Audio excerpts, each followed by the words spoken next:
Rainbow is part of my life, as in Deep Purple is. I just got back together for a few shows because I wanted to have a blast on the Strat. And that's always good fun. But it's not something I will do all the time. I might do another couple of shows. You know, Japan wants us and a lot of other places, but Blackmore's Night is really my main music. That's much more challenging. You know, it's not so easy to play. You're playing with an acoustic guitar. Whereas if you play with an electric, it's a lot easier because of the noise and the big amplifiers. It's just as good, the music, but it is kind of slightly easier to play. Because what we're doing in Blackmore's Night is a lot more kind of different. You know, a lot of bands do guitar, bass and drums playing really loud. And I've done that for a long time, 40 years. And I felt it was time for a change. So that's why Blackmore's Night is a little bit more important than Rainbow. Although I still have an affectionate remembrance of Rainbow. And that goes back a long way. It's the same as Deep Purple. Nostalgia is important. You know, we all listen to the Beatles, people like that. It's all about nostalgia. And us remembering ourselves as we were younger. So naturally, I have a feeling that people say things like, oh, I prefer the music 40 years ago. That's because they were younger and they were having a better time. And now they're older, they have all sorts of problems, health problems, things aren't so good. Yeah. But the music's still there. Just like a junkie, you got to have more. Here's a flash on the street, and you fly every night. Right dress in your mirror, I love you, 'cause your real love is the light. Just like you, your real love is the light. Just like you.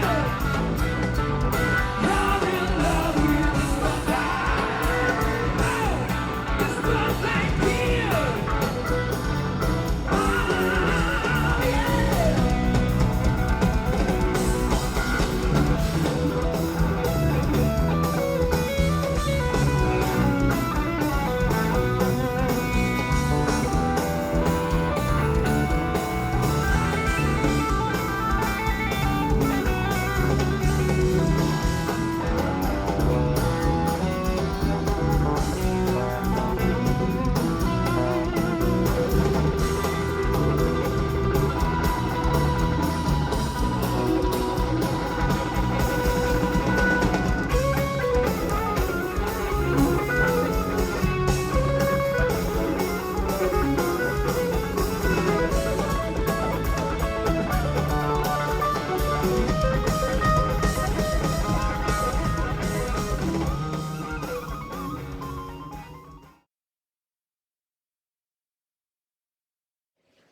And I like the band.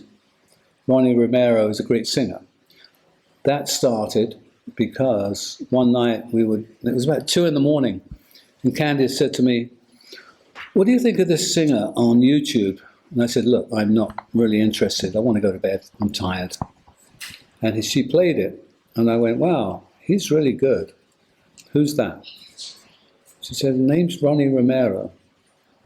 And he was doing a Dio song, I think, Rainbow in the Dark, or something like that. So I said, play some more of that. I said, that's pretty good, what he's doing. And she played some more, and I went, he's really good. Then I started thinking, maybe I should do some dates with Rainbow. Up until then, I had not really taken it seriously. I don't want to go back and just play the same guys and play the same music. I've done that. But this was more refreshing and exciting. So I listened to a couple more tracks by Ronnie Romero, and they were fantastic. And I said, we've got to get hold of this guy and see what he thinks about actually doing some Rainbow stuff. So we called him up. I think Candice sent him an email, and I'm not sure if he believed who we were, but we explained ourselves and said, let's get together. And we got together in a castle in Munich, actually, where we always stay. And he came over. He lives in Madrid, Spain. And he came over to Germany. I took out my acoustic guitar. We played Man on Silver Mountain. And I stopped. And I said, that's it. That's enough. I know you can do it. And he was very exciting, the way he could sing. He could just turn it on. After that one song, I said, look, let's all get together and do maybe 4 or 5 dates. And that's what we did the first time. And the second time was the same thing.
I picked the bass player, Bob, because he doesn't like to get paid. So that suited me. No, he's a great bass player, very rhythmic. He provides a lot of support. The drummer, so many people wanted to play drums on the Rainbow stuff. I didn't want a star on the drums. I just wanted a good drummer. And Dave's a good drummer. And of course, Jens is probably one of the best keyboard players in the world. And he was up for it. And I was surprised that he was interested. And again, it was Candice's idea. She said, why don't you get Jens? I said, oh, I'm sure he's got other things to do. But when he heard, he said, I'll be there with bells on. Count me in. So, and he's such a nice guy. People usually that are that good on their instrument are not so nice, but he's a great guy.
When I went on the road, I wanted to play some Rainbow songs. I wanted to play Deep Purple songs, all nostalgic rock and roll memories. But we had a few people saying, why are you bothering playing Deep Purple songs? So this second time around, we cut out a lot of the Deep Purple songs. And that's why we didn't start the show with Highway Star. We started it with I Surrender and Spotlight Kid. And we'll, next time when we get together, if we do get together and we do our thing, probably throw in some more Rainbow songs and less Deep Purple. I know what you mean. Deep Purple's always on the road and they hear those songs all the time. That's, I just thought they would want to hear everything. But apparently they want to hear more Rainbow songs than Deep Purple songs, which is nice.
I would like to do maybe one show with the rest of Purple, just to prove that we're not all hating each other, and just do that and go, hey everybody, it's just one show for all the Deep Purple fans that liked the Mark II lineup.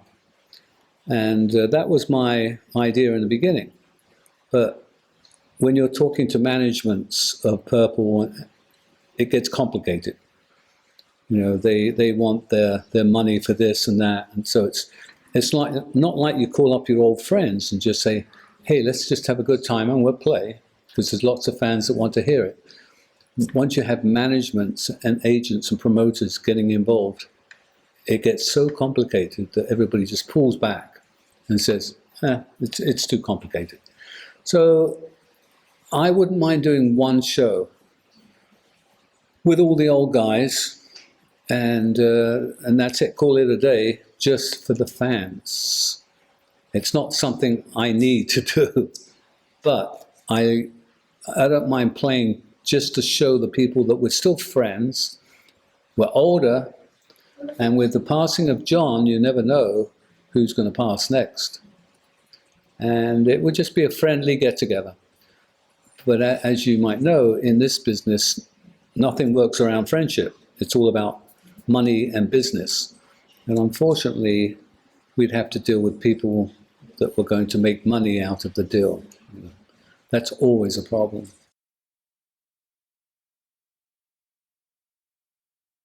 I liked it on a physical level. I liked fighting him, and he liked fighting me. I'd throw spaghetti in his face and he'd punch me. You know, that's all good stuff. And I think we should go do one more show and get lots of spaghetti and throw it all over each other, and take it from there. That's right. And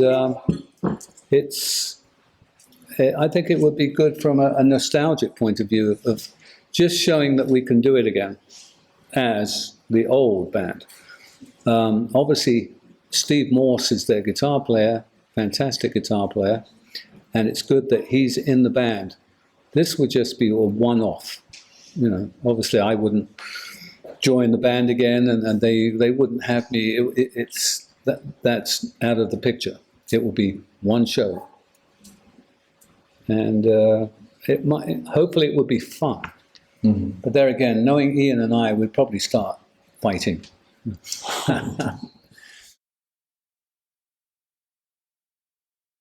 Yeah, I'd love to play with Bob Dylan.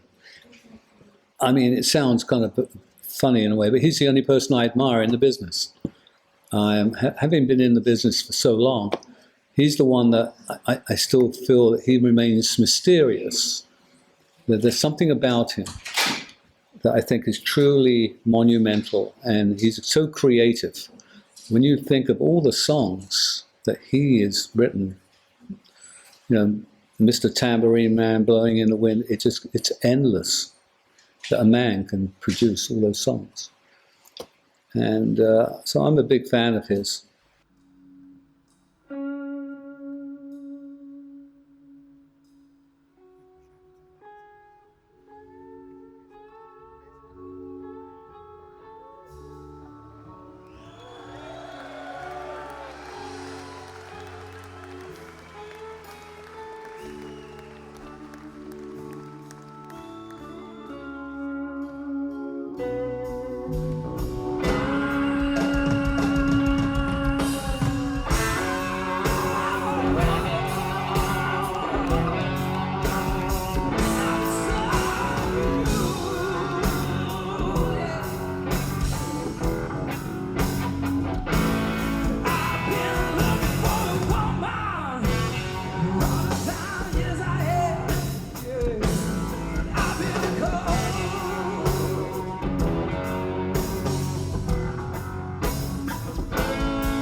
In rock and roll, it's all about friction and anger. With this band, it's all about, there's a couple of our friends in the audience, let's have a few drinks, and what do you want to hear? It's all friendliness and party time. That's the difference. It's a big difference. But all the time I was playing rock, I used to feel quite angry on stage about trying to get across to the people a message. It wasn't about, hey, let's all have a good time. It was about, you will have a good time.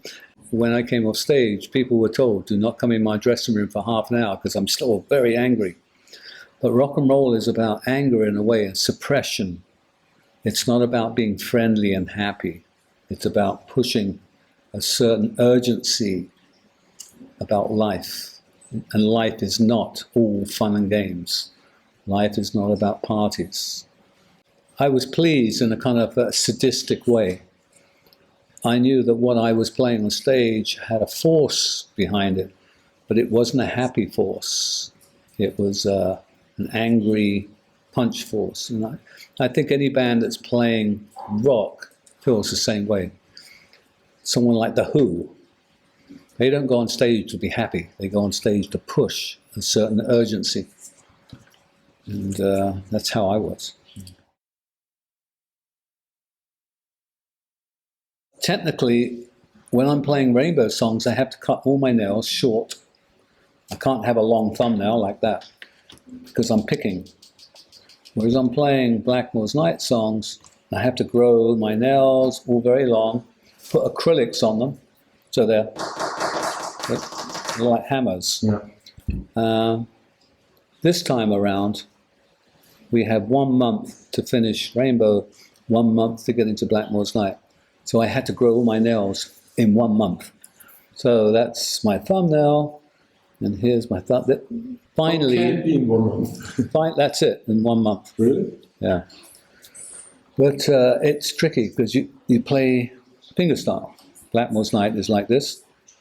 Rainbow would be like that. Hard, aggressive. And then the other Blackmore's Night would be all the fingers.